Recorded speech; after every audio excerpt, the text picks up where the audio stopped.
We'll all be up here. So myself, Nichola, Hines, Christopher Bruce, Sarah Hunt-Blackwell. Everybody give a round of applause. Come on, Kip.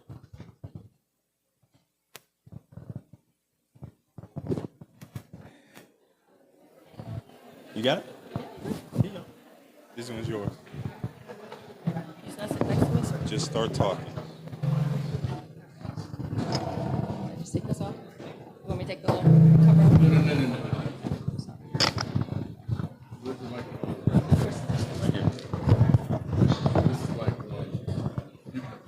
So we're sharing. Okay, we're going to share. Cool, that's fine. Okay, what am I sharing? Okay. Thank you.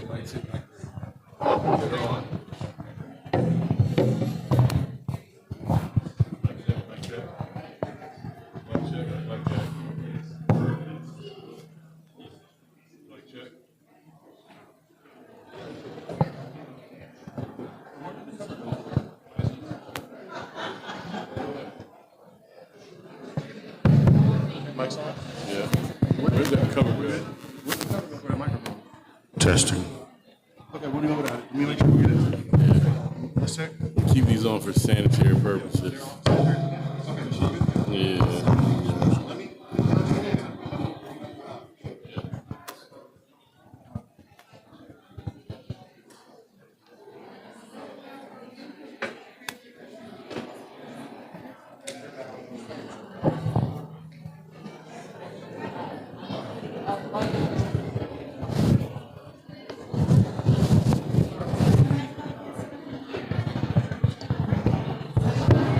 Yep.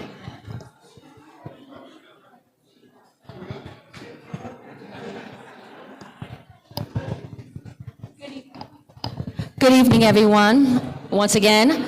So I'm going to kick it off. My name is Nichola Hines.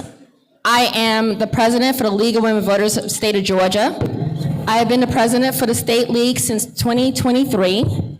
For those who don't know about the League of Women Voters, we are a 105-year-old voting organization. We came out of the suffrage movement, giving women the right to vote in 1920. So 105 years later, we are here.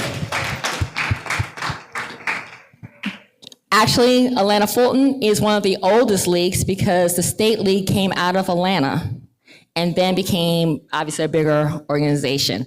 We currently oversee 26 counties. We have 13 leagues that oversee those 26 counties. We go up as far north as Dalton and Rome, as west as Carrollton, obviously the shore with Savannah and Augusta, and of course our rural areas of Macon, and of course Metro Atlanta. Obviously my goal as a president is to expand that. So anyone in this room who's looking to want to maybe start a local league, come see me or my board directors here. Because there's 159 counties, right? And for us to do the good work, we need more than 26 counties to do it. So I'm going to pass it off to my good friend to the left here to introduce himself and his organization. Good evening, everyone. My name is Christopher Bruce. I have the pleasure of serving as the Policy and Advocacy Director of the ACLU of Georgia. Y'all heard of the ACLU? Okay.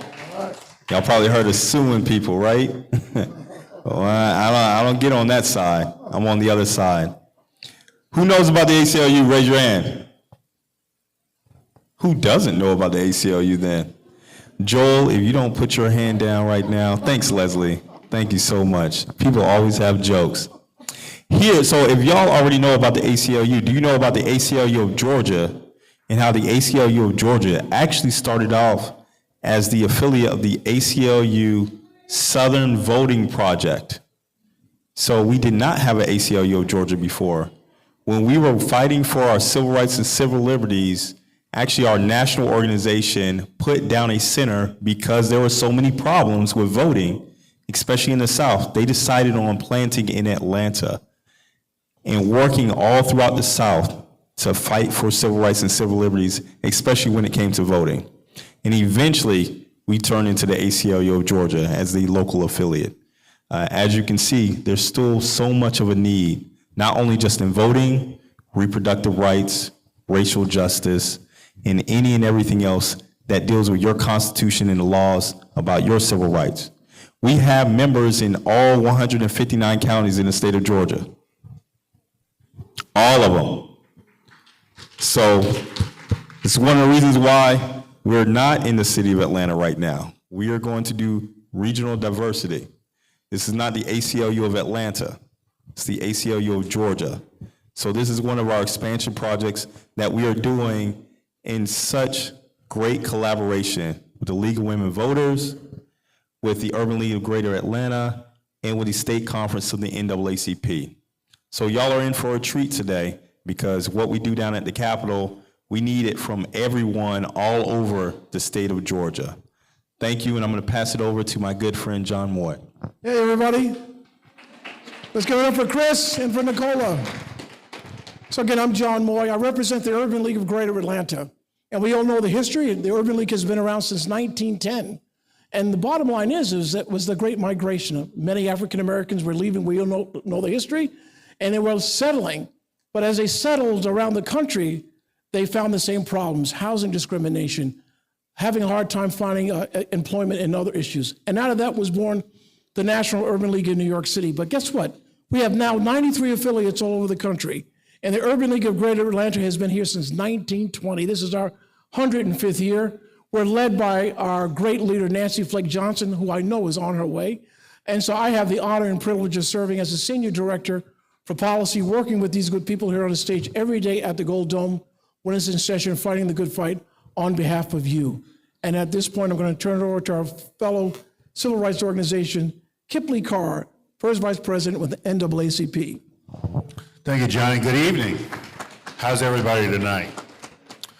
My name is Kip Carr, and I am proud to represent the Georgia NAACP and Attorney Gerald Griggs, who had to be called away on an urgent legal case out of state. How many in this audience knows about the NAACP? Raise your hand. How many don't know about the NAACP?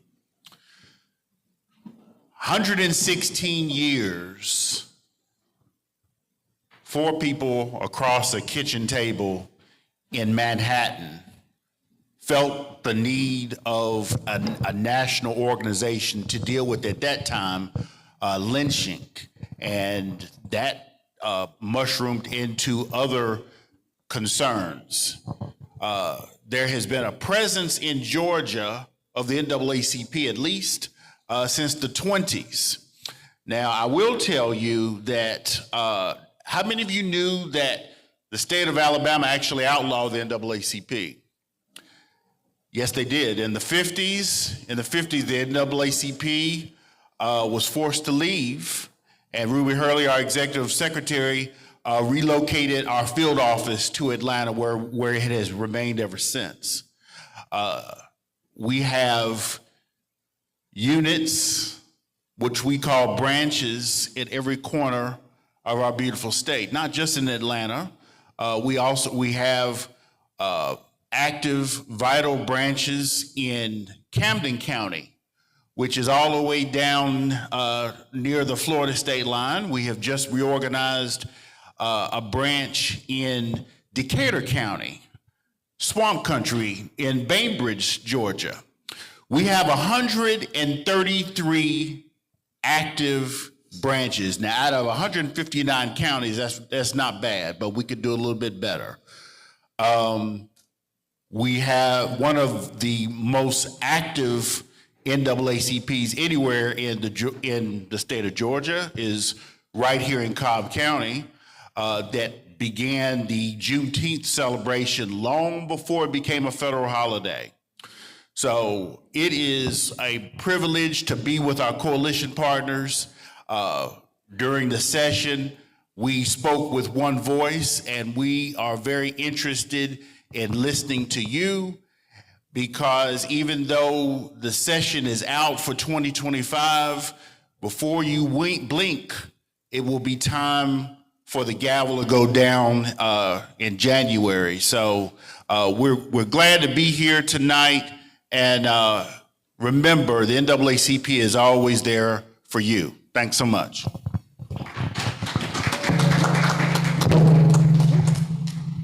Thank you so much, Kip.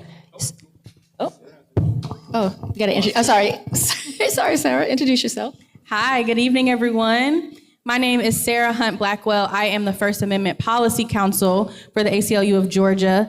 My boss here, Mr. Bruce, has already given the illustrious history of our beloved organization.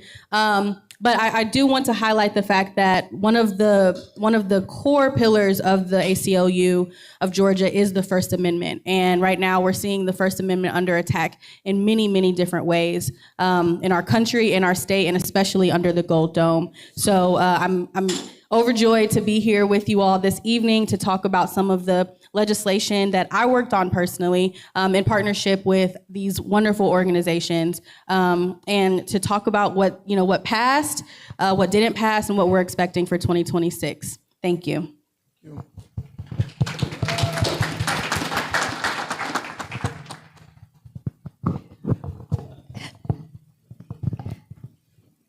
Okay, all right. Thank you, everyone. So just to give you a recap or a understanding of how we came about, this is actually our first anniversary. We did this was our first event last year, and we came about to talk about how can we educate the state in terms of what's going on under the Gold Dome, downtown Atlanta, and also other issues from federal, and how can we support each other. If you realize the name Legacy Coalition kind of was a brainchild, taking from some of our backgrounds of Black Greek-led organizations. There's a term being legacy members, that type of stuff. And we had all said that we are all organizations that are over 100 years old. Now, in the state of Georgia, we see a lot of civic organizations pop up, pop down, come around, just because of what the climate is. But our 4 organizations have been fighting this fight for over 100 years old, for over 100 years. We have been in the trenches, if it was for women's rights, if it was for, our Black and brown communities and their rights, if it was just over your civil liberties in terms of your First Amendment rights. We have been in this fight and we have been in these trenches, and we looked at our organizations and saying that we are kind of those pillar organizations that helps move the torch forward. So I wanted to kind of give you a little background. We're so excited to actually celebrate a year. And as you can see, I'm one of the only females on this little panel. So thank you, everybody, for supporting me. I'm only joking. But we're going to go ahead and kick it off. I'm going to kick it off to, we're going to delve right into it. We're going to talk about the good, the bad, and the ugly bills that came out of this legislative session. And I'm going to start with the ACLU and their bills and their priorities. Thank you so much, Nichola. I am going to take some executive privilege right now and recognize the CEO of the Urban League of Greater Atlanta. It's Nancy Flake Johnson. Nancy, can you please stand? Yeah. I'm sorry, John, I had to do it. Thank you so much. Let me tell you, Nancy, and I know, John, you would agree with me, has touched so many people's lives, has always shown up and been here for the fight. I wouldn't be here without you, Nancy. I want to tell you that publicly. You have to give people their flowers while they're still here. While we are doing that, are there any other elected officials who are in the audience tonight? If you could raise your hands or stand. That's cool, Eric. You can drink some water. I know you're there. That's cool. That's fine. There are some people here, they just don't want to be recognized, and that's fine too. Let's jump into our legislative session and our legislative session recap. What exactly happened and what didn't happen. So let's make sure that we know where we're at. Let's stand up for this, because it's a lot. The ACLU is one of those type of organizations that when we see a fight, we jump in. Okay, we cover a lot. We also have a lot of impact. This is actually a narrowed focus on the type of work that we do. So speech and privacy, voting rights, criminal legal reform, bodily autonomy and reproductive freedom, LGBTQ plus rights. Those happen every year. You hear about it in the news, you see it happening when it's going through. Some are more popular than others, but I can tell you and guarantee you, each one of those subjects come up in your legislative session every year. And if it wasn't for us and amazing organizations that are up here right now, a lot of your civil rights and civil liberties would be rolled back. So we're going to go ahead and we're going to talk about our wins, and then we're going to go into other things. And the reason why you have Sarah up here is I'm going to pass it on to her to talk about one of the biggest things that we know is coming because it's already here, First Amendment rights. So when it comes to speech and privacy, we challenged Senate Bill 351. That's the age verification requirements that passed in 2024. Voting rights. We have a potential win with House Resolution 885. This is an election procedure study committee. Did y'all hear about the state election board that happened earlier last year and all the crazy things that they were passing? Yes. Let's make sure that never happens again, okay? They have a study committee going on about that, which we are actively involved in. Criminal legal reform. We have a potential win with Senate Resolution 429. That's the Felony Disenfranchisement Study Committee. Georgia is way behind when it comes to other states, especially southern states, when it comes to felony disenfranchisement. I'm not going to go through the whole history, but basically, if you're charged with, if you are convicted of a felony, you lose your voting rights in this state, and it takes a lot to get it back. So we're trying to change that with a study committee. Why is this a victory? Because we tried to do this back in 2019, and now the legislature is coming back and looking at it again because justice is not being served. Bodily autonomy and reproductive freedom.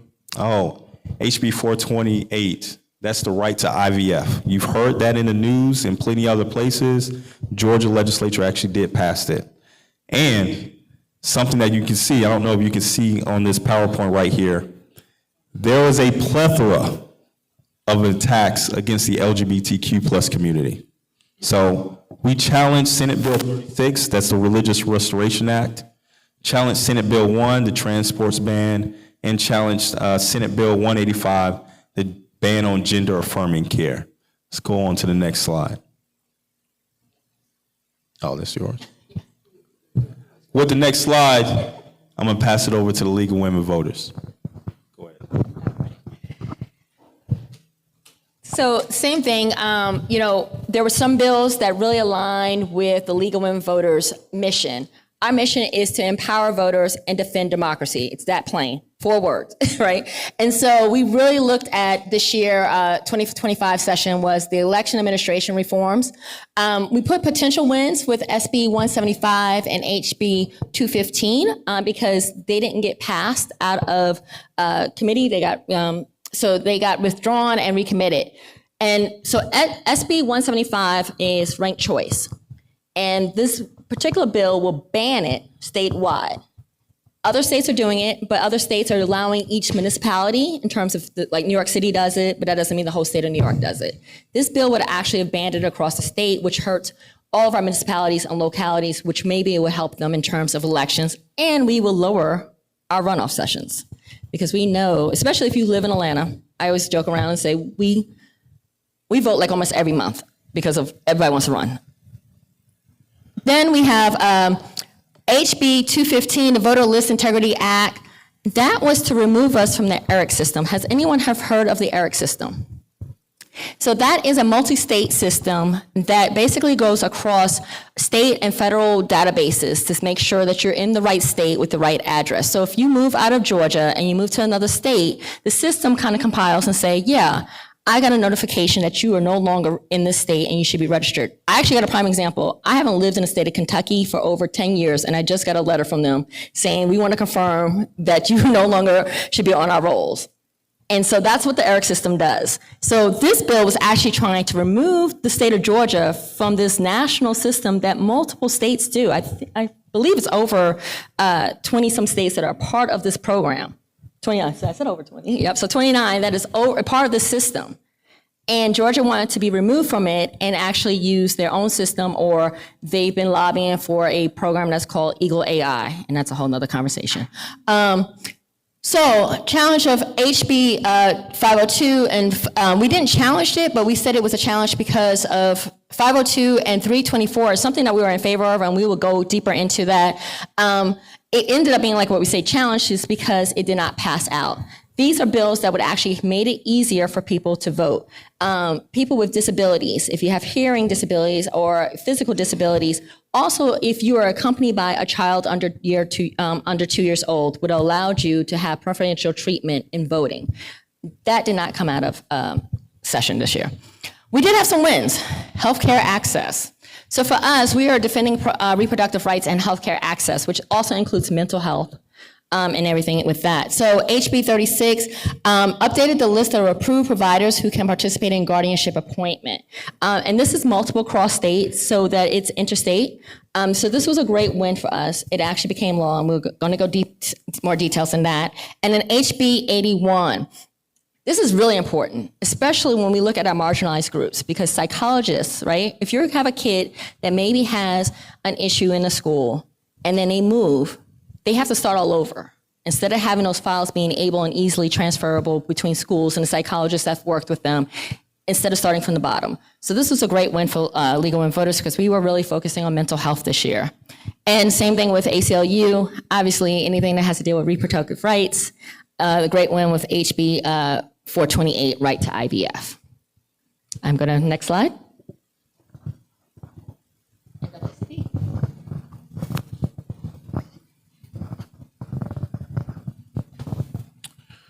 All right. So we start with, what number slide? I'm sorry. Want to make sure.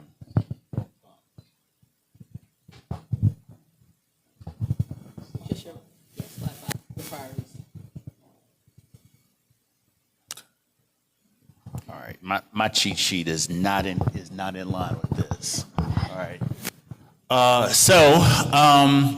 Our priorities. So America cannot truly progress until all Americans have equal and equitable access, and this can only be done by keeping Black people at the top of every agenda. Education, housing, employment, entrepreneurship, health, LGBTQ, and voting rights are our focus. We're pushing for policies that enhance the lives of Black Americans, such as early education literacy, protect and expand the teaching of Black history, increasing financial aid for higher education, diversity, equity, inclusion, and belonging, DEIB, addressing high housing costs, ensuring connectivity for broadband internet, ensuring equitable federal tax policy, prioritizing reproductive justice and health, guaranteed health care for all, prioritizing a green economy for Black entrepreneurs, ensuring and protecting the right to vote. Wins and challenges, we won with House Bill 268, the Safe Schools Initiative, House Bill 307, Quality Basic Education Act. And anybody who's been paying attention to QBE knows that, 40 years since the formula had been put in place and definitely needs a real overhaul. The Senate Bill 120, the DEI ban was challenged, and a potential with House Bill 27, education equity. In the field of civil rights, we consider a win with Senate Resolution 429, felony disenfranchisement. A potential win with House Bill 670, the state civil rights law. Potential win with House Bill 225, hairstyle discrimination, and challenge with Senate Bill 36, the Religious Freedom Restoration Act. One of the things that I will say that we're very concerned about, Brother Bruce, is in the field of voting rights. I just came back from the National NAACP where we set forth about 6 policy platforms for ensuing year. And one of the items in the field of voting rights was a resolution to guard against so-called election deniers to be put on local boards of education. That is an amendment that I was able to sponsor. It passed the national convention overwhelmingly, and that is now, that will, once it's ratified, by the board in October. That will be part of the official policy of the association. Here, Congratulations, Kip. good deal. And I'm next. If I can just set the stage for our policy. Oh, you got it, John. John, Priorities, you are on okay. stage. Come on, man. So I just want to set the stage for how we approach it. So about 2 or 3 years ago, under Nancy's leadership, we conducted a State of Black Georgia report, a comprehensive report, 132 pages, about how black folks are doing in the state of Georgia. And if you recall, Ms. Johnson, we were all in the car and we traveled to Albany and Macon and Augusta and Columbus and Savannah and came back here in the metropolitan region. And we met with district attorneys and members of Congress and hospital officials to get a real assessment of where we are. And then we published that 132-page report. And so for us, that's the guiding, that's the North Star. The issues that we are confronting, that we deal with, similar to what Chris said, are structural issues. At the time, can we get movement on Medicaid? At the time, can we increase the minimum wage? At the time, can we move on the QBE formula? Can we get additional funding for HBCUs? Structural issues. But here are some of the issues that we focused on this year. And if I can, you all can direct me. Okay, good deal. I appreciate it. All right. So I will not back up. I thank you. I was going to get baptized. Oh, right. Well, that's a real baptism. Okay, all right, good deal. All right. So basically, thank you, Ms. Johnson. She saved me again. So some of the things we were working on housing. We know housing is a real issue here in the state of Georgia. But we won with House Bill 159, which really expanding access to home ownership. We were challenged with House Bill 698, which we really was hoping that we could get passed. It was actually a homelessness prevention program, actually, which under the Department of, help me out here, Department of Health. And Human Services. DPH. Oh, The Department of Health. Thank you, but the Department of Health, okay? Department of Public Health. Thank you very much. The Department of Public Health. It's been a long day, but in short, it really would It has help been a long day. address the homeless population that we have in Georgia, and it's only going to exacerbate. It's only going to get worse, and so we were challenged with that. We won with House Bill 67, which was a General Appropriations Act. So Nancy and I, we've been working on this kindergarten program for the last. I had a chance to talk to Ms. Johnson. We've been talking about literacy problems, and my wife said to me, who's an educator, she said, well, you know what the problem is, John? I said, what's the problem, Madam Educator? She said, we don't have kindergarten, pre-kindergarten in the state of Georgia, mandatory kindergarten. I'm like, what are you talking about? So 5 years ago, we've been on this for about 5 years, trying to see if we can move the needle on kindergarten here in the state of Georgia, but we got some movement this year. There was nearly an $83 million appropriation specifically targeting pre-K programs. So that's a win for us. So we're happy. We wish we could have got more, but we got some movement on that. Let's hear it for the kids in Georgia. That's right. Okay, good deal. But then we were challenged with House Bill 245 and Senate Bill 128, which was aiming to add a specific QBE funding rate for students living in poverty. This bill, really, 245 and Senate Bill 128, although it wasn't a magic bullet, but it would have made some movement in terms of funding, bringing it up, more funding for quality basic education in our state.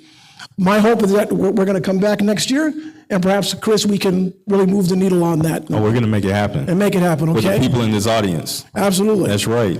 And then in terms of diversity, equity, and inclusion, so we were challenged. So we've been working with State Representative Roger Bruce and a whole host of other legislators to raise the minimum wage. We know right now in the state of Georgia that if you're not earning about $20 an hour, and correct me if I'm wrong, Ms. Johnson, about 20, more like $30 an hour, two things are happening. Either you're working two jobs to make ends meet, or you're having a really difficult time. So can you all, who can, by a raise of hands, tell me how much is the minimum wage in Georgia? Can anybody tell me? State minimum wage. How much? $5.15. What's the federal minimum wage? How much? $7.25, okay? Impossible. Impossible to live on that. And so a few years ago, we were talking to Representative Bruce about raising it to $15. But now, there's been an effort to see if we can raise it to $20. We have to do that. We have to get our people out of poverty, and it can be done. The business community argues that if we do that, it will hurt businesses. We know that around the country, there are other jurisdictions that have done it and has helped businesses. It hasn't been a hindrance. So we're working on that. And then the last piece, listen, the biggest challenge for us, I think me and Chris, all of us were up at night working on Senate Bill 120, which was the most outrageous nonsense, at least my time of being here. I know Chris is, you all are seasoned veterans, but I really got into the weeds in Senate Bill 120. And we killed it. And then it came back like a bad weed. We killed it. We were popping champagne corks or whatever it was. And then in the middle of the night, they brought it back. So, but that's where we are with the Urban League. We're fighting the good fight, and I guess I'll turn it back over to whom? Well, we're going to go to the next slide. We'll go to the next Thank you, slide. Ali. We're going to talk about past legislation that is now law. So we want to make sure that the things that have been passed, typically on July 1st is when all laws go into effect, unless they change it in there. So we're going to talk about exactly what laws we're going to go with. And this is our introduction to our newly minted attorney, Sarah Hunt-Blackwell. Could you lead us off, Sarah? Here, Sarah. Absolutely. So Senate Bill 351 was a bill that was actually passed in 2024, and this was an age verification bill. The ACLU of Georgia got a little bit of a hard time about this bill under the Gold Dome just because of the nature of the content that it deals with. Essentially, what this bill does is require that everyone who accesses any sites that have sexual material or anything that's content that's deemed harmful to minors, you have to upload your personal information, whether that is your birth date, a copy of your ID, whatever the website requires. And as you can imagine, this was a bit of a testy subject because the narrative that was going under the Gold Dome was that, children are accessing these horrible sites and they're seeing all types of things that they shouldn't see. And there's all these videos and photos out there that our young people are accessing. And the way to stop that is by having everyone enter their personal information to verify that they're an adult. Well, we've all been young at one point, and I bet we can all think of a time where we snuck perhaps to do some of the things that we were told that we shouldn't do anyway. And we had a lot of issues and concerns about this bill, namely from a privacy standpoint. So having to upload your personal information to access a site, number one, we have the First Amendment constitutional right to access any type of website, whether it has sexual content on it or not.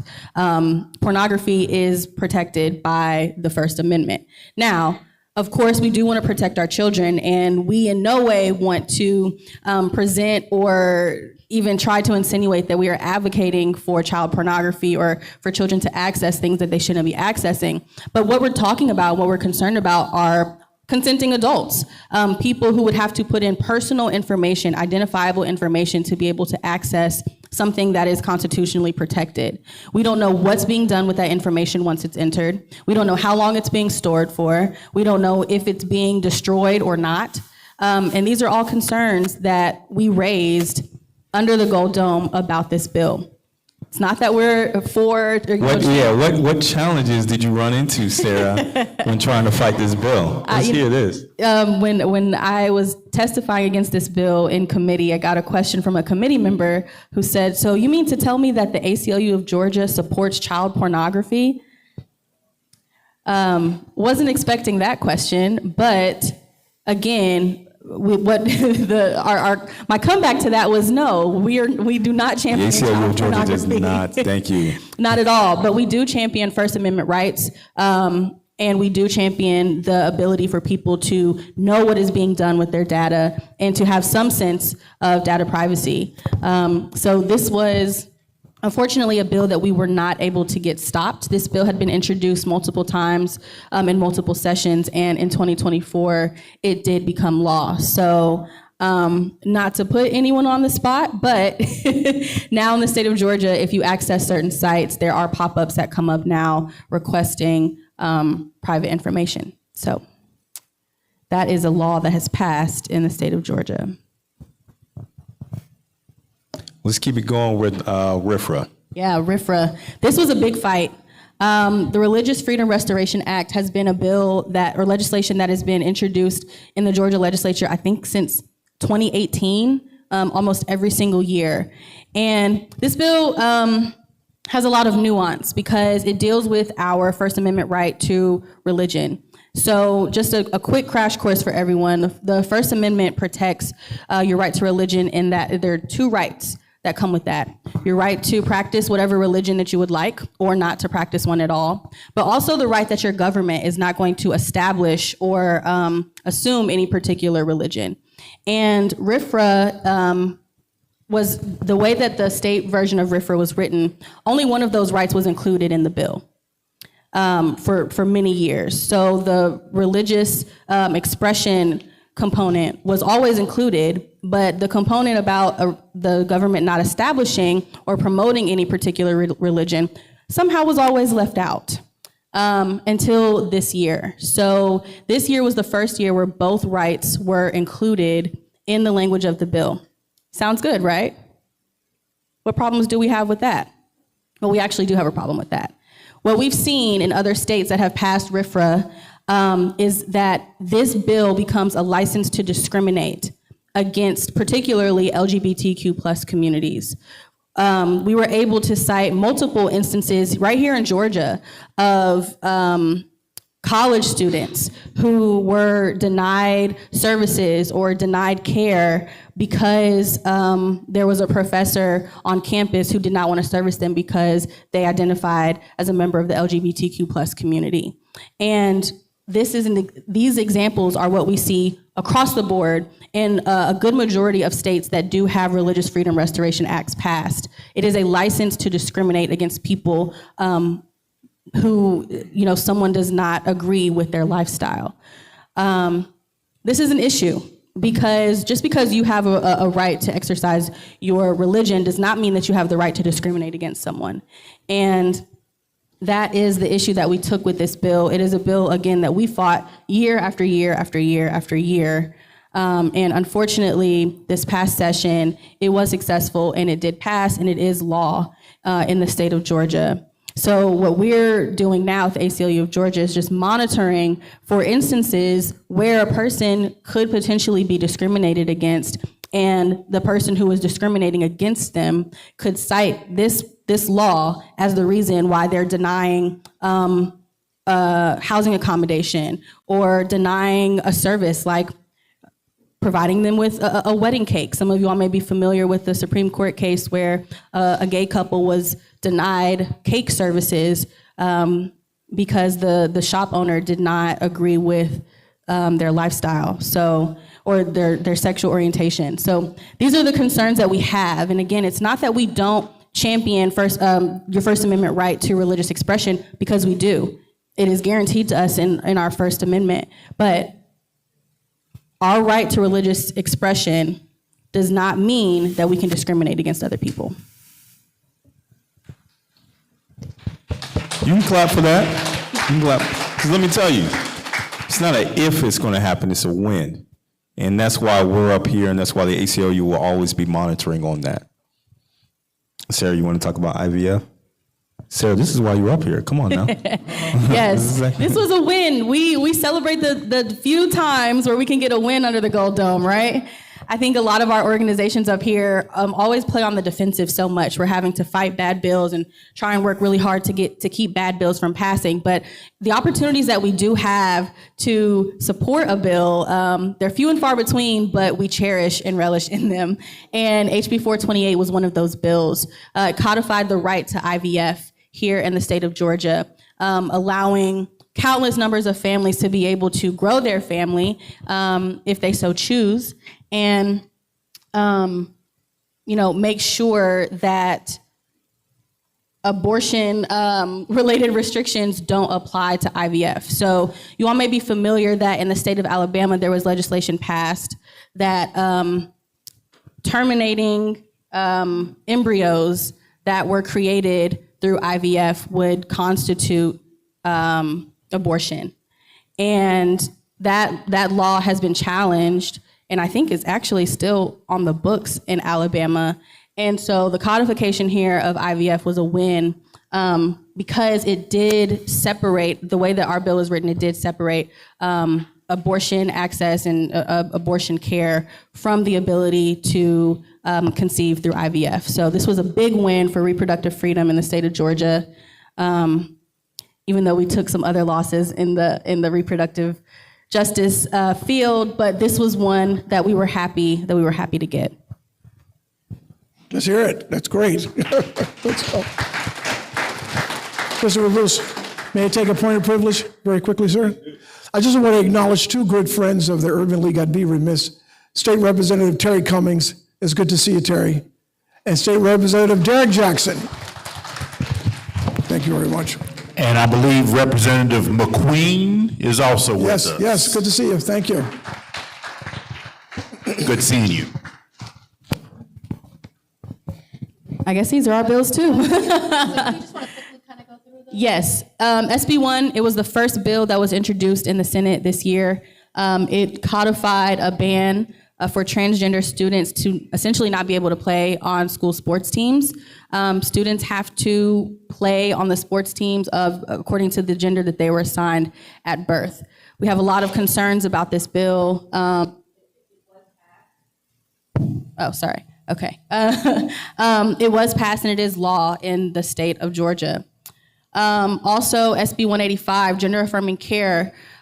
This bill was really interesting because this bill particularly was about, I think the number was 7 people. I think there are 7 people who are currently incarcerated in the state of Georgia who would be seeking gender affirming care. And an entire piece of legislation was passed to prevent them from doing so. The legislature had so many debates and back and forth about how this was so costly to the state of Georgia, how this was so costly to the people of Georgia and such a burden on the healthcare system here in the state. But we were talking about 7 people. So it is now law that any person who is seeking gender affirming care and is incarcerated in the state of Georgia cannot get that care. And we have undeniable evidence showing that gender affirming care is life-saving care. Urban League? I am up. Yes, you are. Okay. All right. So we're really excited. You know, one of the things that the State of Black Georgia report highlighted was the issue of maternal health, particularly for women of color. You know, and far too many women, unfortunately, are dying. If you recall, Ms. Johnson had a Spirit of the League this year. There was a gentleman whose name I don't recall. Yes, Mr. Johnson, whose wife unfortunately passed away as a result of that. But we've been tackling that. And so House Bill 89, we support that requires healthcare providers and healthcare facilities and pharmacies to provide the Maternal Mortality Review Committee with psychiatric or other clinical records. And we know that one issue regarding maternal health is mental health issues. So we want to make sure that women have access to all the services that they need. It didn't really get us to where we completely wanted to go, but we did move the needle, we believe, in the right direction. Next slide. NAACP. All right. So back to RFRA. The Georgia NAACP, and I will say that we had several all units calls during the legislative session, and one of the bills that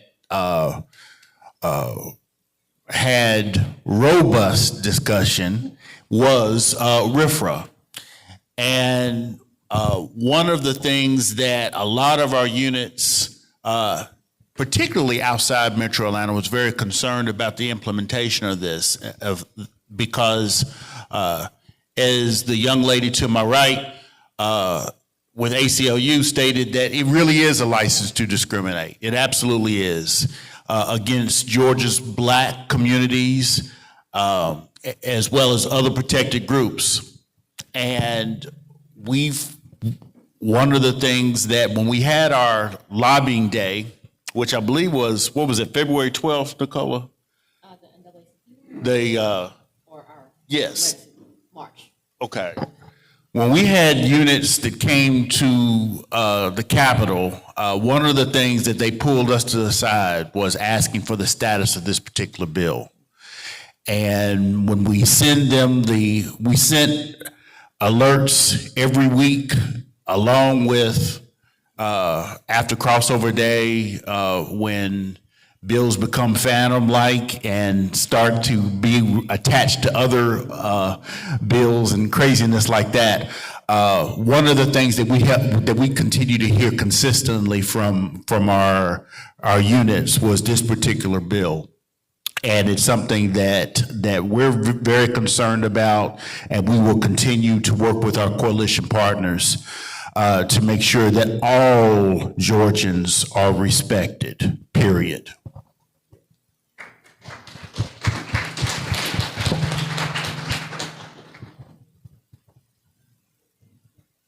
Next slide.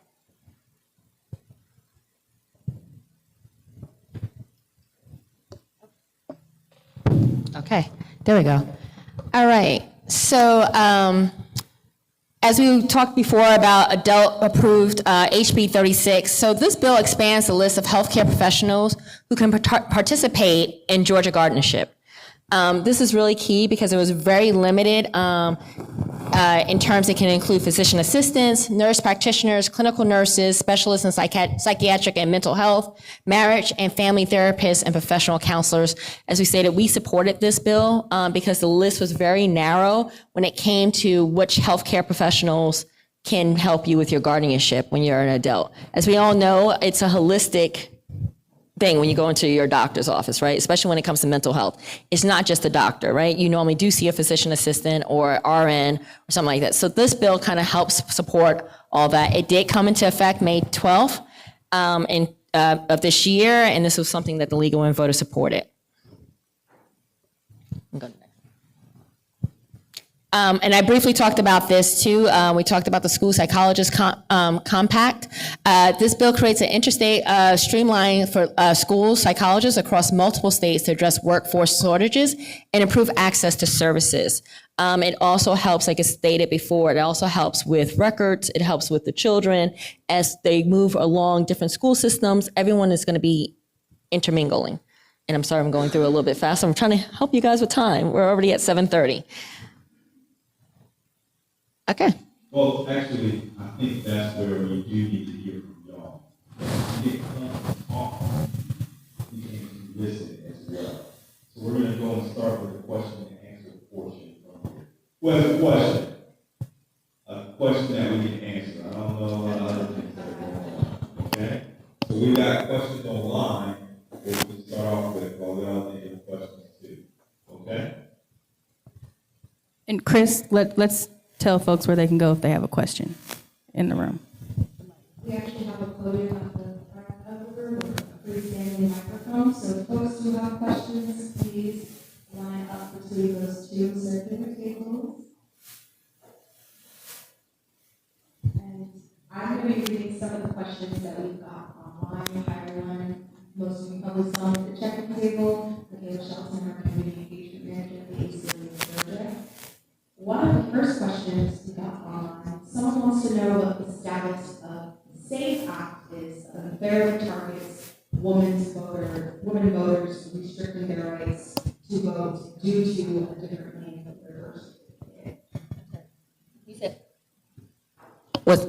Was that about the state of Georgia and the SAVE Act, or just in general, Michaela?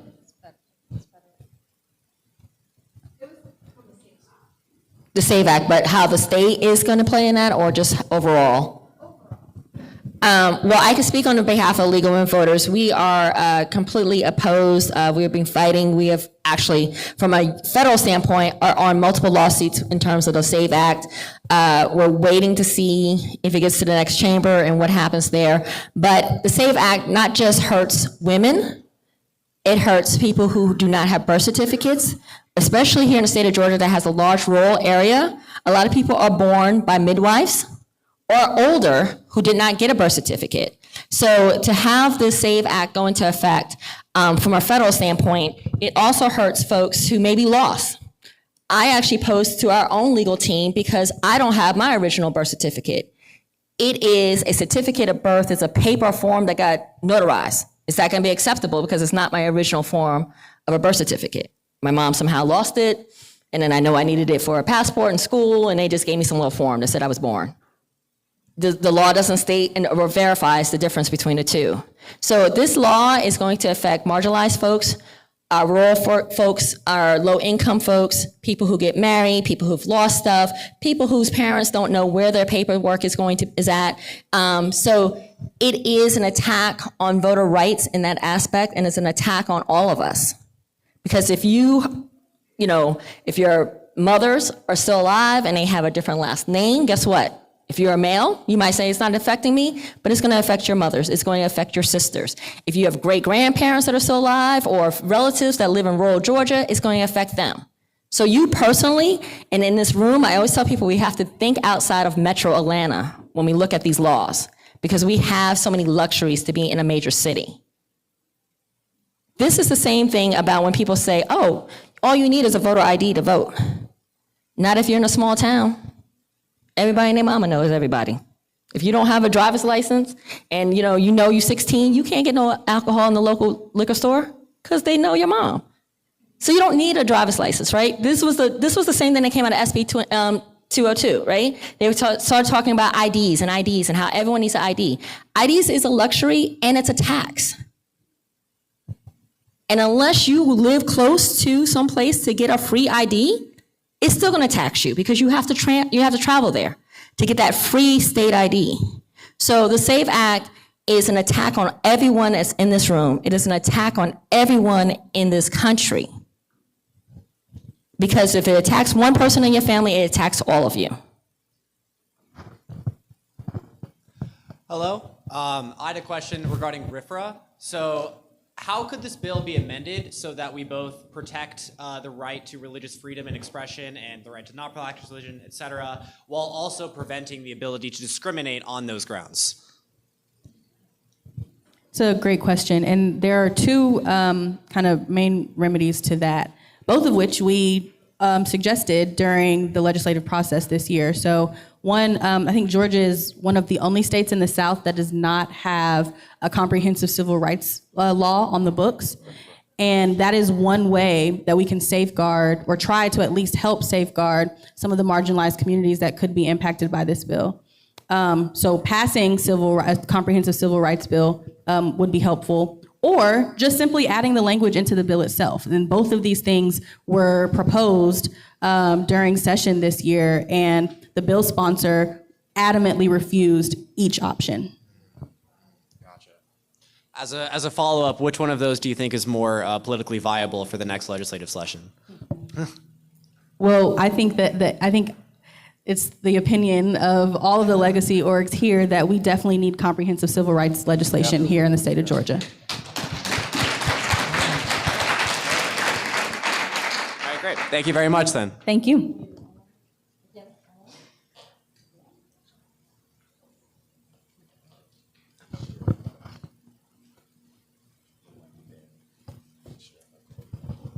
Thank y'all. Please bear with us. We only have one freestanding mic.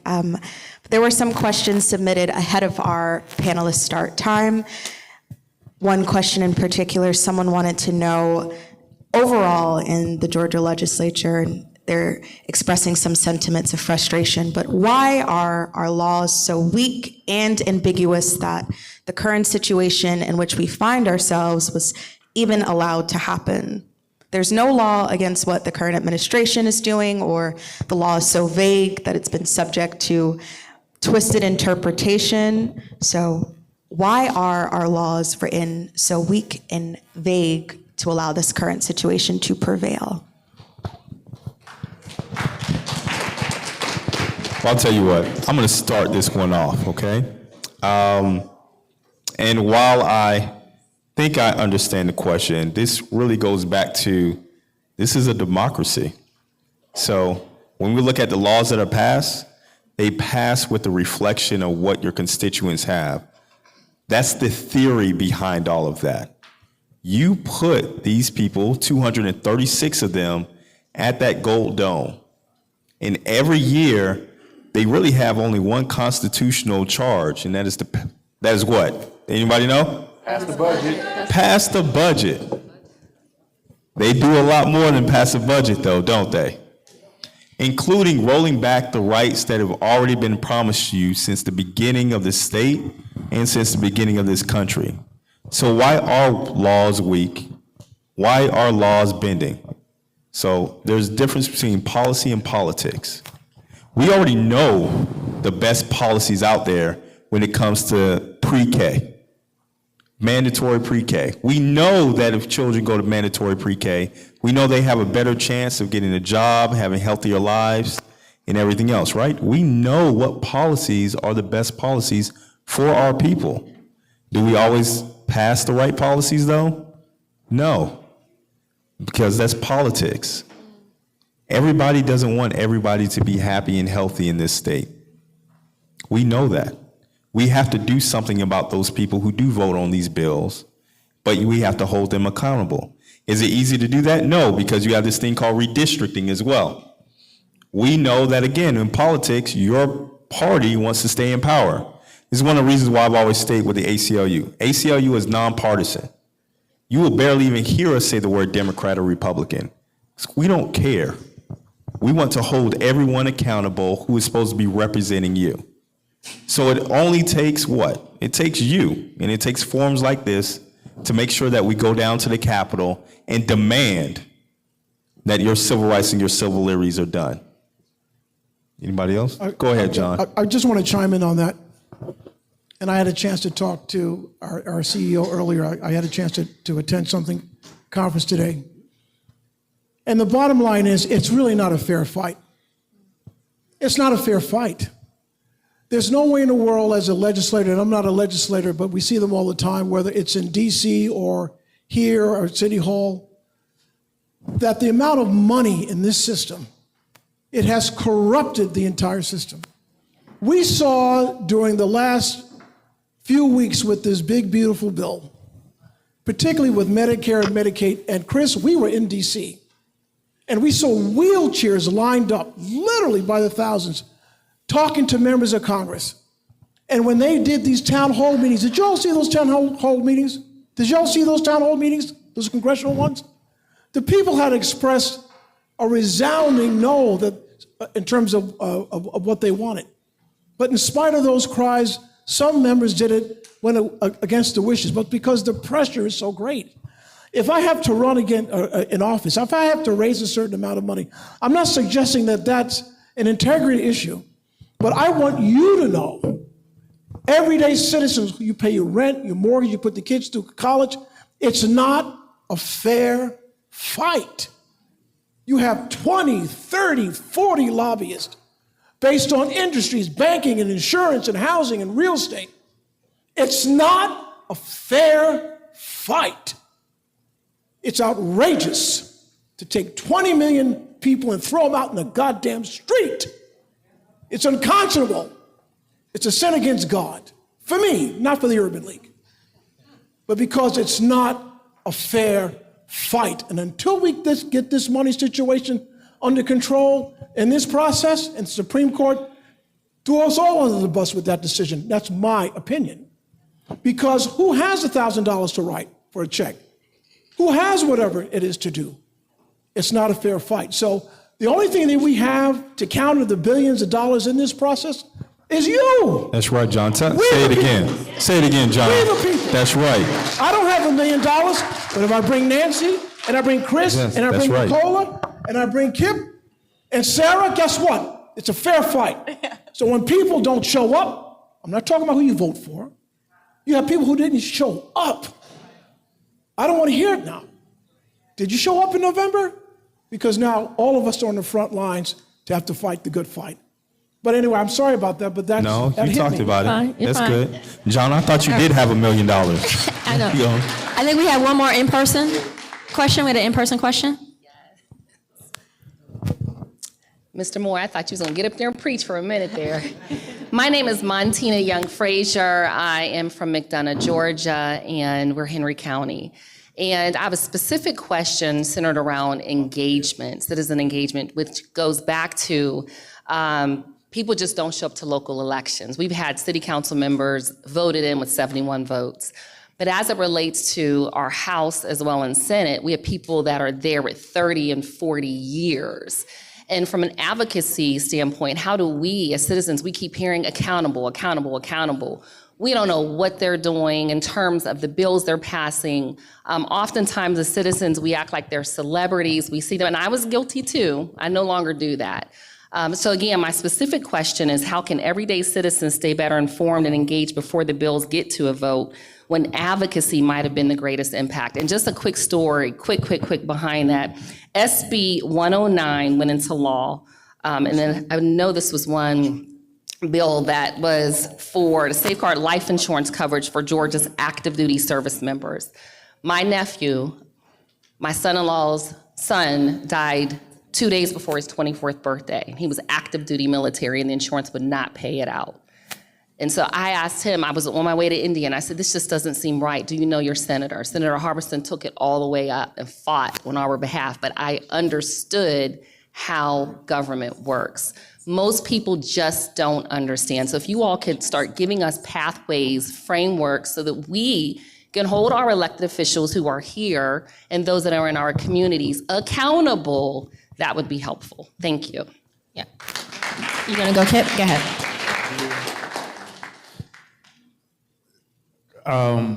Let me just say that if you are in the sound of my voice, you have the opportunity of proximity. What I mean is, all of us here can get to the Capitol within what, 20 minutes, 30 minutes?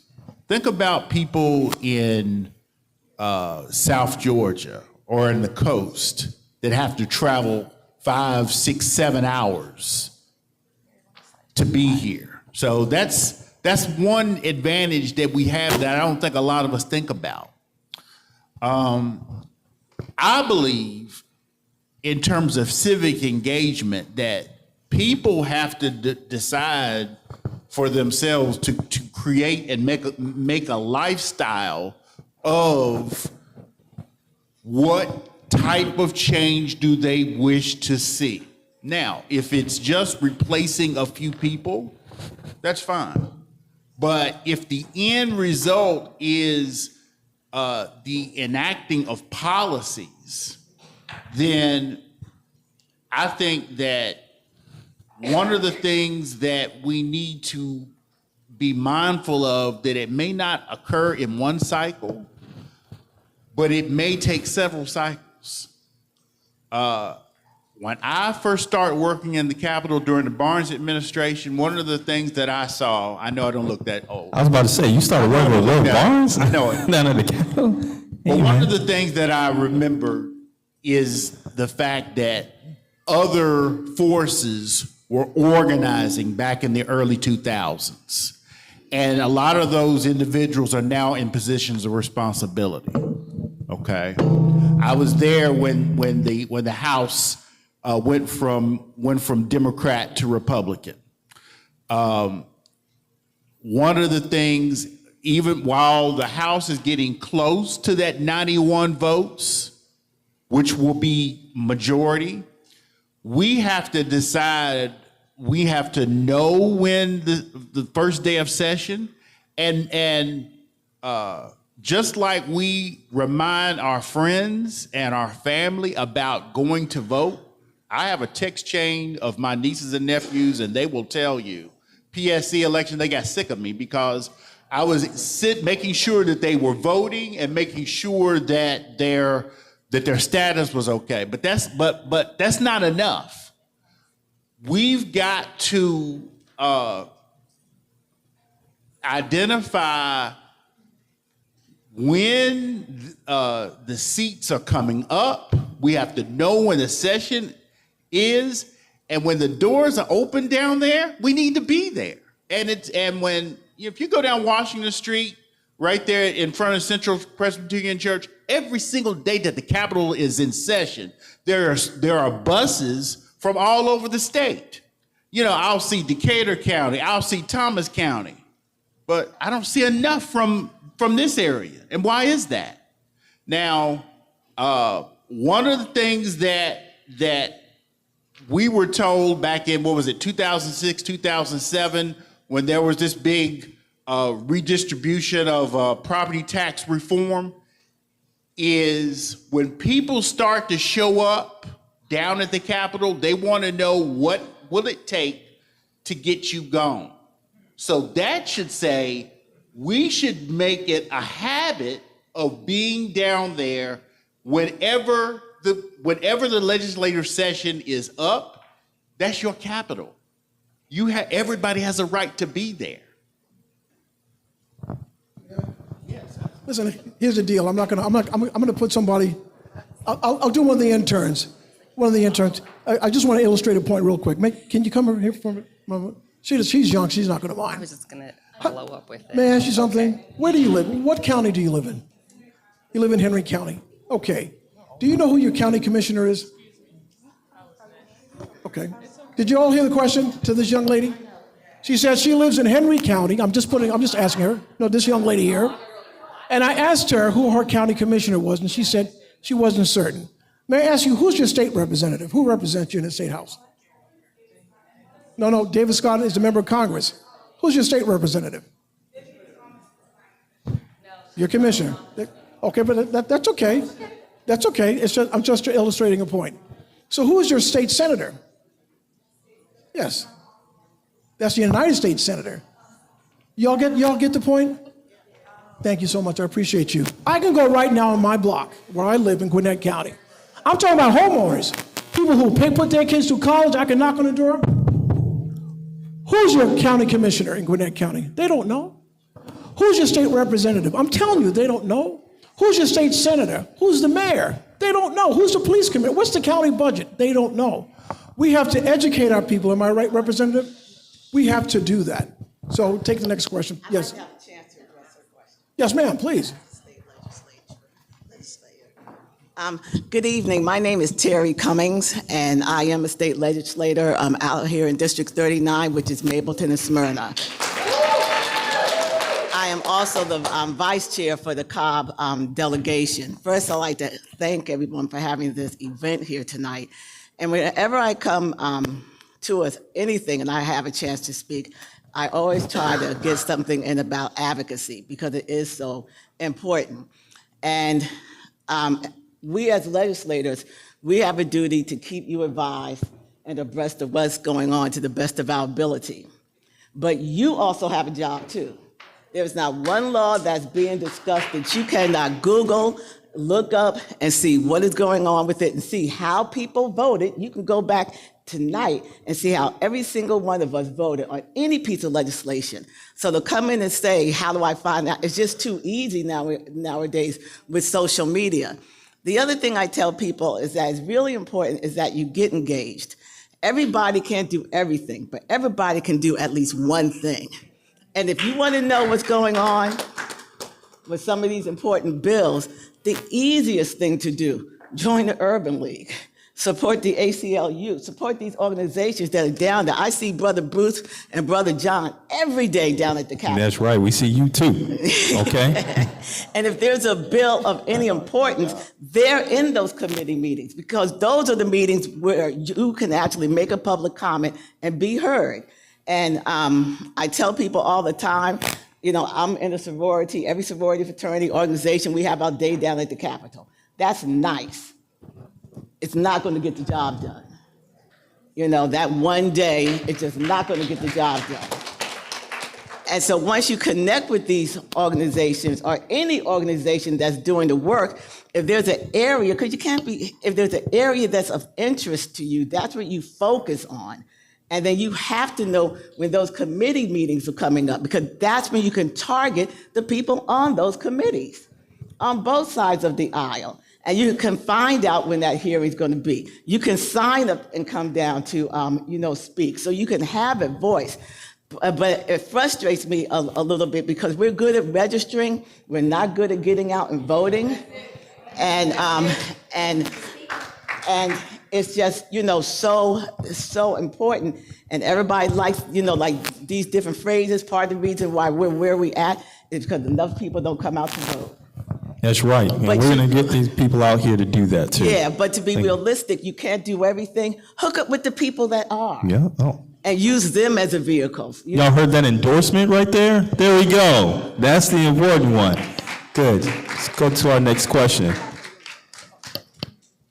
Hello, my name is Winstina Dixon, and I'm going to be very frank and candid with this question.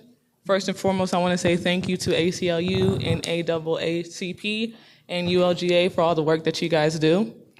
I'm a 24-year-old woman who currently is houseless and homeless, living in her van, and I want to ask, how is it that you guys serve the community?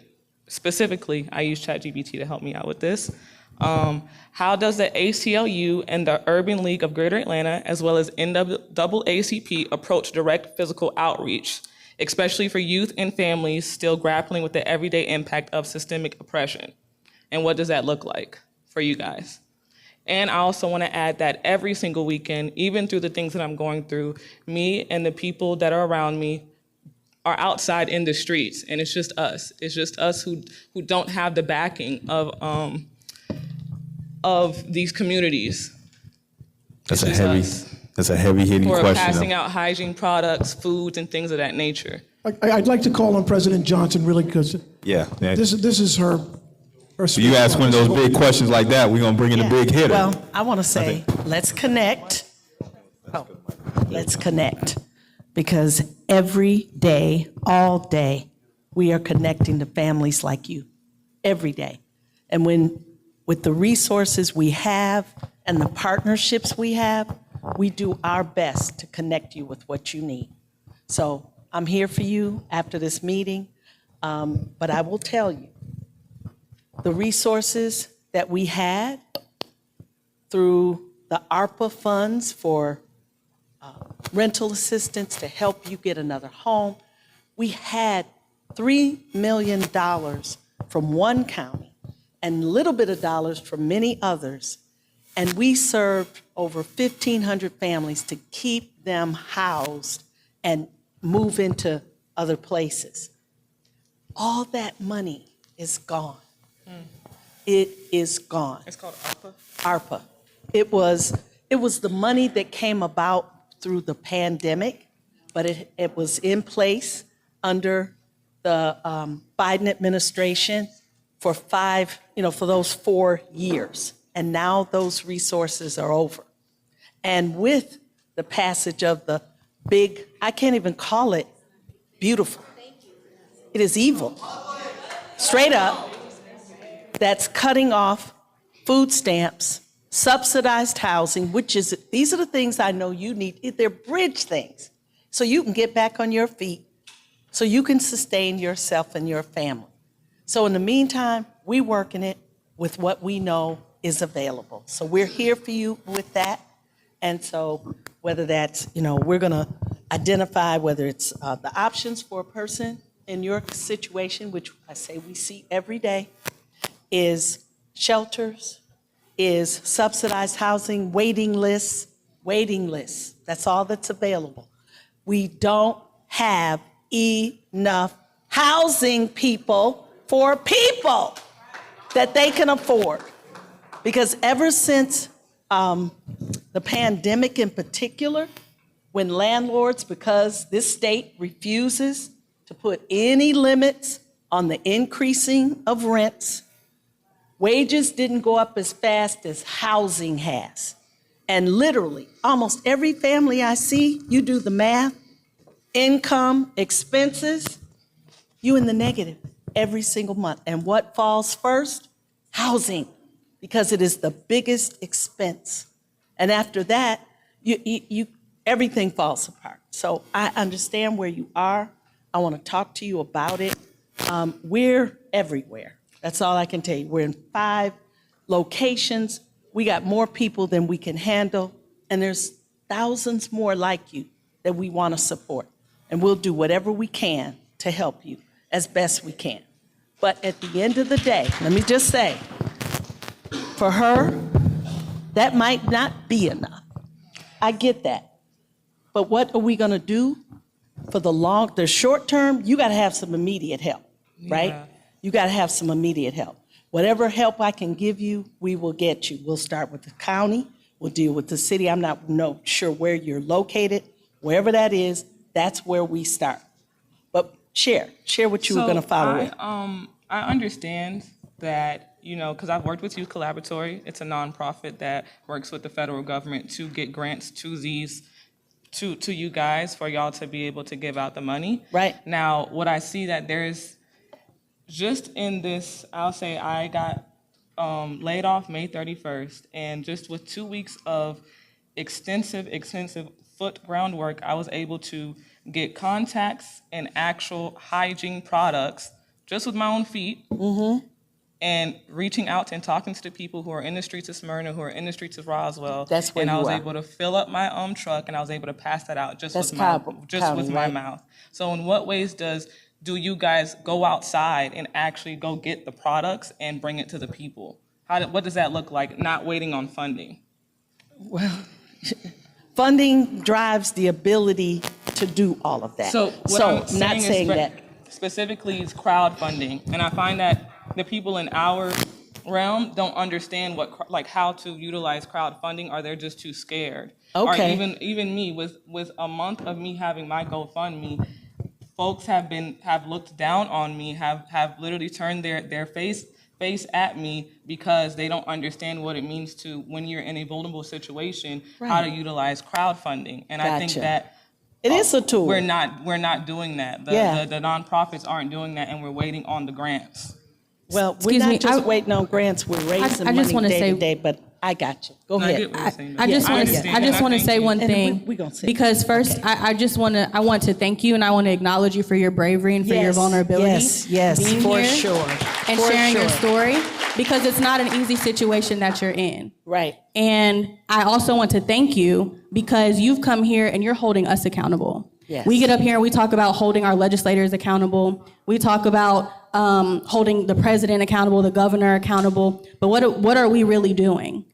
And you coming here and holding the mirror up to ourselves is helpful. And that's the way that we can improve and make sure that we are reaching people who are in your same situation. Absolutely. So I don't have all the answers. I don't know if anyone up here has all the answers, but we thank you because now we're going to try and work and make sure that we do. And beyond the thank you, we're here for you. Okay? So that's what we'll do. Thank you. I was going to add also, these organizations up here also have more organizations that we work with, and in particular, feminine hygienes. There's a whole org that works with that, and we can definitely connect you with those different organizations that's their mission. There's a lot of organizations in the state of Georgia that's their mission about the unhoused. It's about hygiene. That's their true mission, and that's where they pull all their monies from. So I know we can definitely connect you and the people you're with on that outside of Nancy and Urban League. People is me. Happy Okay. Nation. Yeah. I got you. Yeah, so we could definitely pull those resources for Thank you very much. Thank you. A point of privilege, thank you. State Representative Imani Barnes. Dr. Barnes. Dr. Barnes. Thank you again for this panel, and this is an amazing crowd on, what day is it, Tuesday? Tuesday afternoon, and the Braves game is right there, and we're all in here seeing how we can make change. I am State Representative Imani Barnes. I represent Emory, Toco Hills, Tucker, Clarkston, Stone Mountain, some of Decatur, so DeKalb County. Thank you for your testimony. You are in the right place at the right time. You got change makers in the building, so you should have plenty of resources up here, all right? Whatever district you're in, they're gonna hook you up with your state representative as well, so you'll have more resources, so don't be worried. My focus is on our youth. I focus a lot on our youth.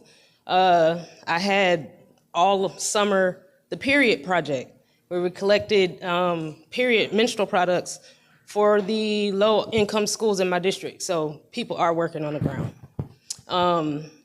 We are working. Someone said something about a weak bill. Y'all, we are working. We barely sleep. You understand that? We too are learning about what's happening from the top. And so we take the information, we get it just as y'all do. Maybe a week before, and we have to read through hundreds and thousands of pages to catch up so we can get it to the community. So I ask y'all to give us some grace. We represent 60,000 people a district. I'm one person. I'm actually a single mother, almost done with my PhD, just defended it. Appreciate it. And I have a son who is going to high school, so I have a life, a personal life too, but most of my time, like I worked all day, full-time job, we get paid $23,000 a year to legislate, 60,000 people. So I have to work a full-time job, take care of my child, and legislate the people. So I want y'all to give us some grace when you're saying we're making weak bills, because we are not drafting weak bills.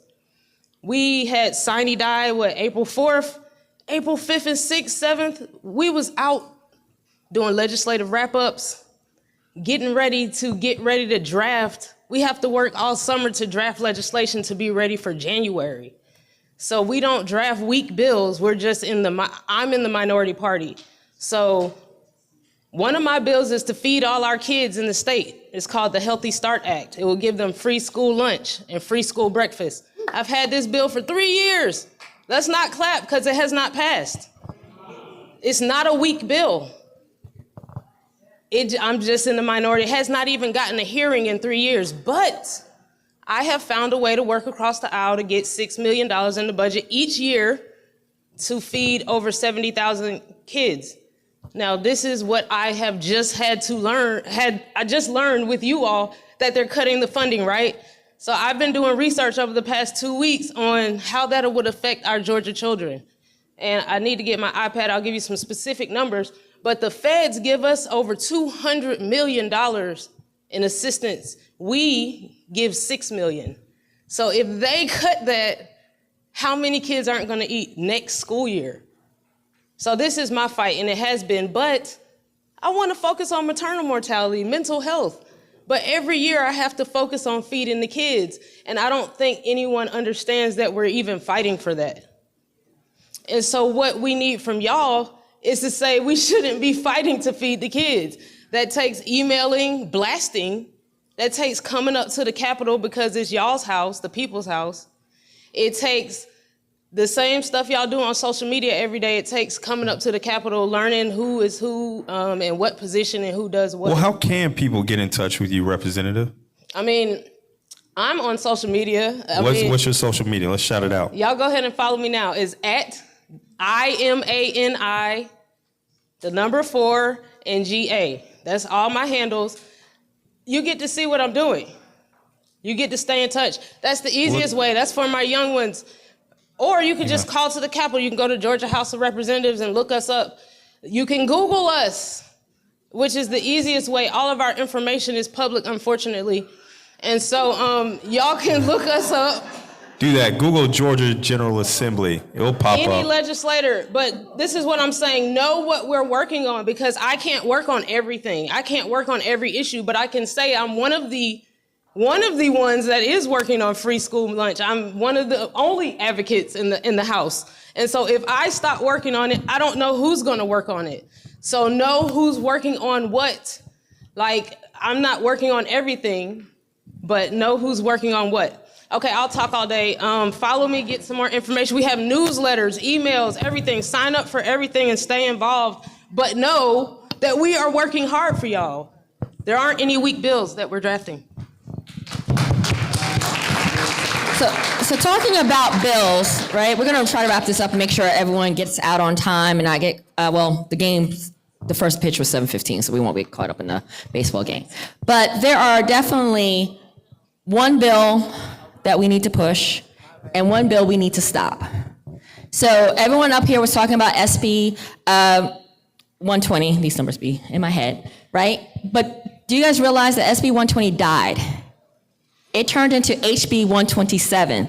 HB 127 was a bill that was a great bill. It was to increase teacher salaries, and they hijacked it and put the DEI ban into HB 127. So this is our second year of their legislative session. And if you think that the folks who were working on that SB 120 bill, who try to piggyback it on the HB bill, is going to let it die, it's coming back.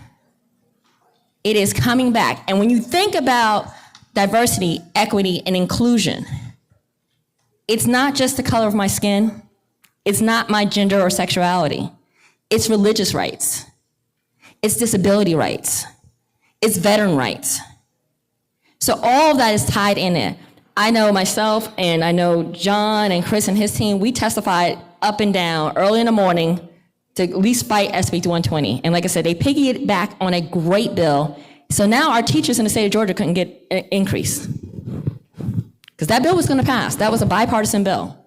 So that bill right there, HB 127, keep that in mind, because they can bring it back in January. And trust me, they're spending their little summer vacations on how to tweak it. I had actually a senator point out, like, oh, we just need to change this wording and we won't get sued. And I said, illegal women voters will sue you. So that's one bill. Our next one, the next bigger one we want is... Let's get some more questions in before we get into all that. Okay. Because yes, please. Hi, my name is Dana. A very quick question. I specialize in surveillance technologies, and I know that's a really hot topic right now, especially like at the inauguration. We had the tech bros that were all up there. So most of those are federal laws as far as privacy, but within the state of Georgia, what I'm actually have been going and around doing for the last couple of weeks now is speaking with pastors, rabbis, and imams, because the live feeds of their services are being reversed. And their protections as far as the safe spaces of like a church are no longer in existence. So that's one thing that I wanted to ask. Facial recognition technology is another thing as far as the apartment complexes to bypass keys and the cost. They are starting to engage facial recognition for the locks, but the facial recognition technologies, especially for dark skin, African American people and the like, 40% failure rate, and the representative, I think the cost for a defense of someone if you know, their face was incorrectly used or you know, included within a crime review by law enforcement, it's like $800. So my question is, because there's all these change makers in the room, a lot of people are aware of these abuses, but they A, don't know how to report them, and then B, we don't know who our person is. So which organization and how to unite like someone like me who's just doing foot traffic and all the great people here. Thanks. Great question. I'm going to call on State Representative Terry Cummings, because Terry and I worked on a bill on facial recognition. Literally just talked about it. I was going to call you out, and it's not being regulated at all. No. And so, Terry, can you talk about your bill?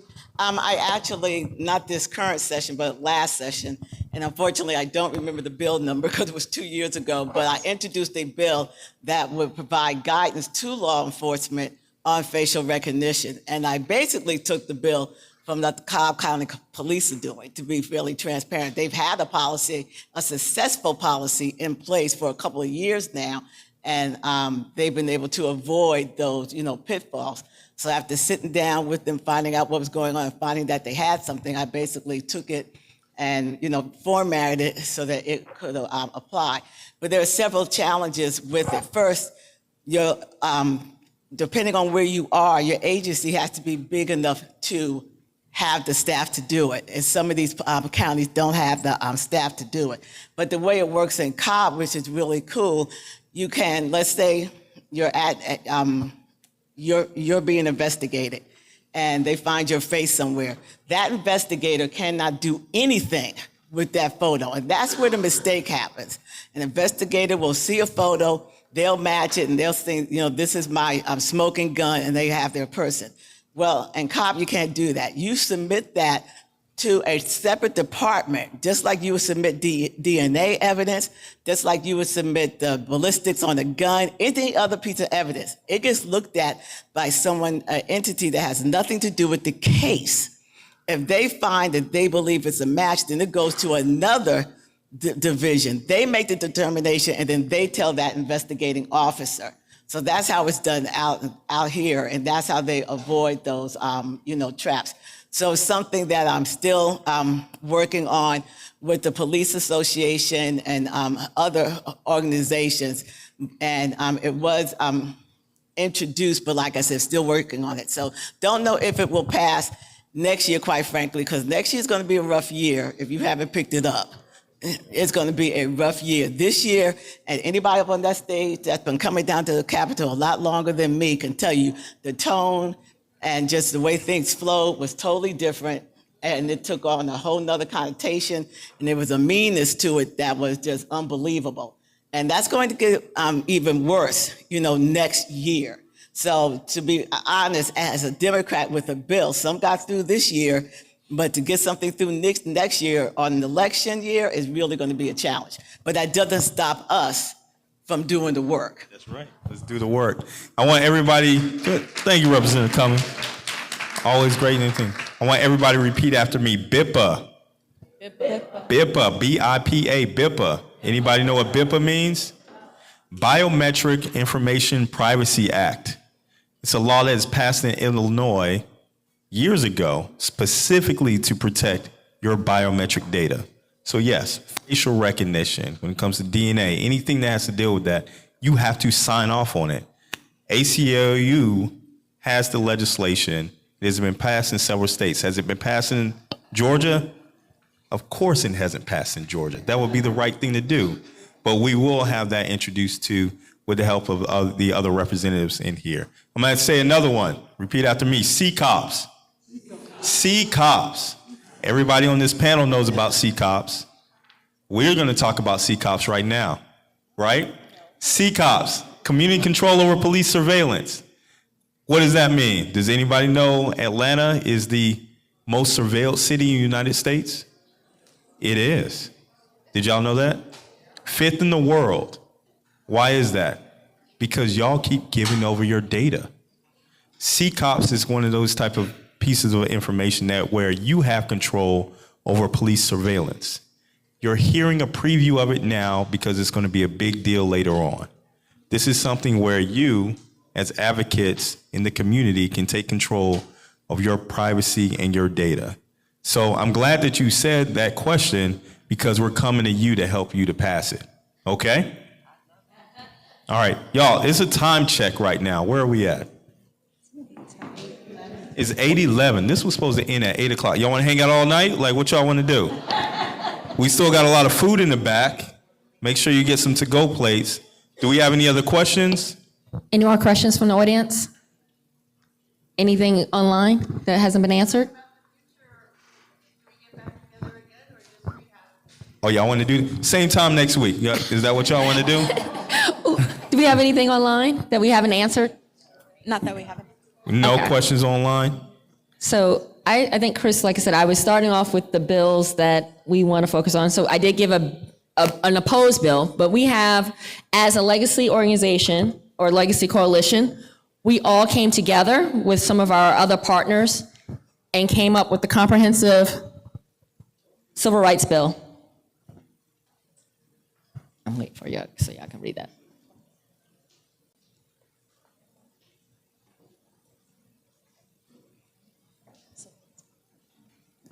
Rights one?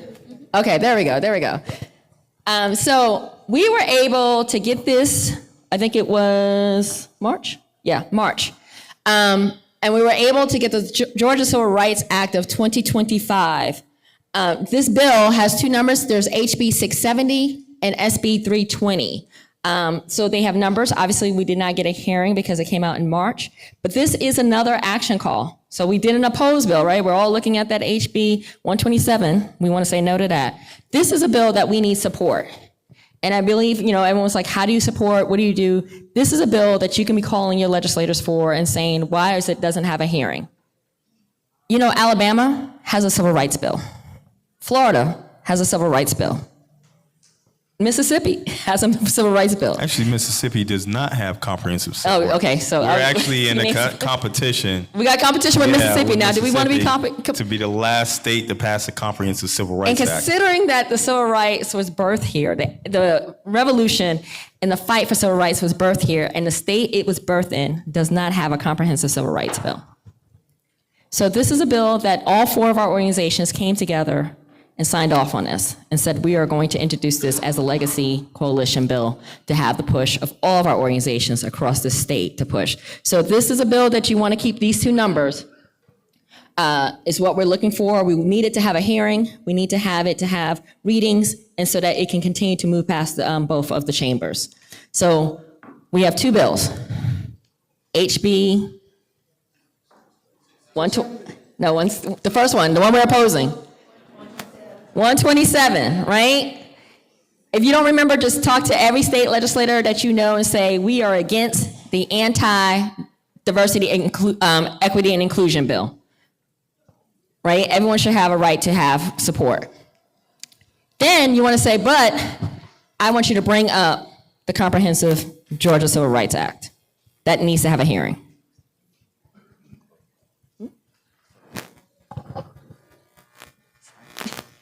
You're like my little brother. All right. So with no other questions, this is our call to action. We're going to always leave you with a call to action. I think someone asked, where are we meeting up next? Right? I think that was the question, the last question.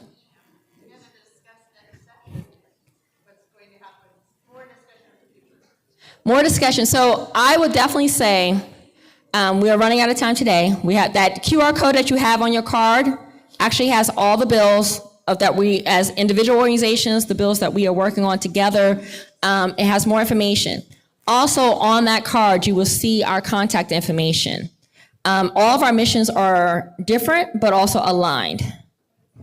And so when it comes to next steps, I would definitely say reach out to all of the organizations or one that aligns more closely with you, because we're all working this summer about what we're going to do for the new session.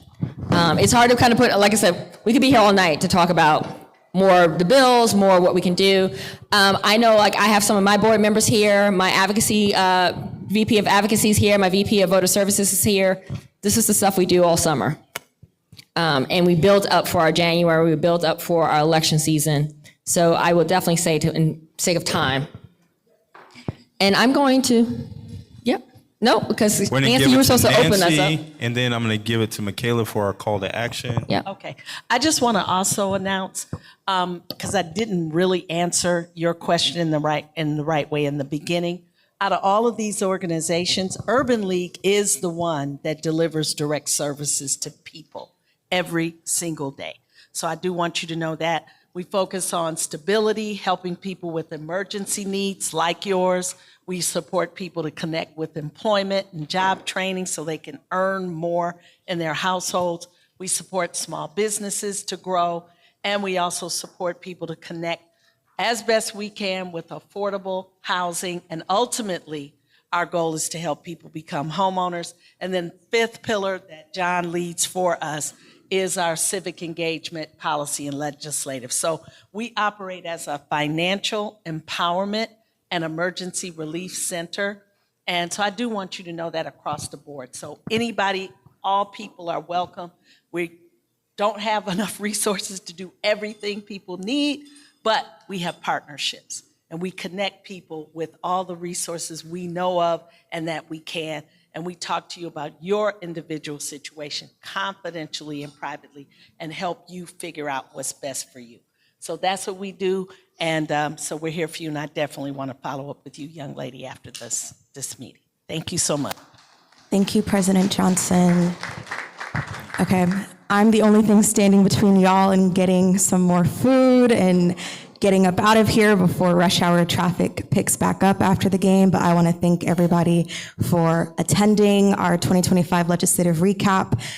Session is not currently happening right now, but there are many impactful things you could still do in your own roles. And as the community engagement manager for the ACLU of Georgia, I would be remiss to not tell you all of opportunities where you could take action and volunteer.